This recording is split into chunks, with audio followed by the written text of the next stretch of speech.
आता कुंडली करणाऱ्यांकडे तुम्ही जाता, 100 पेक्षा 1% कुठेतरी चांगलं कुंडली सांगणारा असतो. सगळे नसतात, कारण यूट्यूब कुंडली करणाऱ्यांपासून भरलेलं आहे. जे कुंडली करतात ते यूट्यूबने भरलेलं आहे. पण तुम्हाला योग्य ते मार्गदर्शन कोण देतंय, योग्य कोण चालवतं हे महत्त्वाचं आहे. आता गाईला, मुंगींना, माणसांना सगळ्यांना खाणं द्या. फुलाची पाकळी तर खायला द्या. तुमचे ग्रहगती काय असलं त्याच्यानी सुद्धा त्याच्यात सुटका व्हायला चालू होतंय. पण सांगणारा ज्योतिषी चांगला पाहिजे. अयोग्य मार्गदर्शन देणारे पण ज्योतिषी भरपूर आहेत. फक्त पैसे कमवण्यासाठी ज्योतिषी सुद्धा होऊन काही उपयोग नाही आहे. उलटं ज्योतिषी झालं तर योग्य ते मार्गदर्शन देणं फार गरजेचं आहे.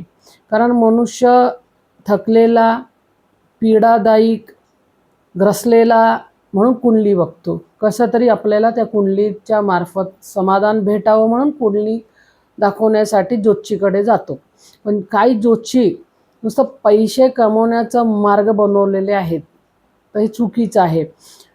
ज्योतिषी मार्ग म्हणजे पैसे कमवण्याचा नाही आहे, तर समाज कल्याण करणं, योग्य ते मार्गदर्शन देणं हे फार गरजेचं आहे.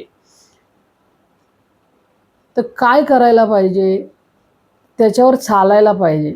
चालवणारा आहे का, तर तुम्ही चालू शकता.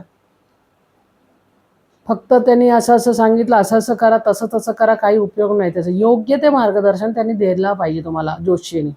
आता आमच्याकडे पण एक बाळ आहे, तो सुद्धा कुंडली बघून सांगतो, योग्य ते मार्गदर्शन देतो, त्याच्यावर ते चालतात. त्यांचं चांगलंही होत आहे आणि नाही समजलं तरी फोन करून विचारतात, त्यावरनं मार्गदर्शन मिळतंय.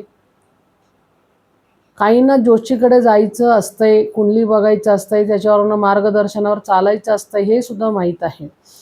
त्यासाठी योग्य ते गुरु पाहिजे, योग्य ते ज्योतिषी पाहिजे, तरच तुम्ही चालू शकता. अयोग्य गुरुकडे किंवा अयोग्य ज्योतिषीकडे गेला तर तुम्हाला अयोग्यच मार्गदर्शन मिळेल आणि अयोग्यच मार्गदर्शनात तुम्ही चालल्यामुळे तुम्हाला काहीच त्याच्यातून प्राप्त होत नाही.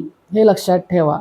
योग्य त्या मार्गदर्शनावर चाला, योग्य त्या ज्योतिषीकडनं सल्ला घ्या, तरच तुम्ही पुढे जाऊ शकता.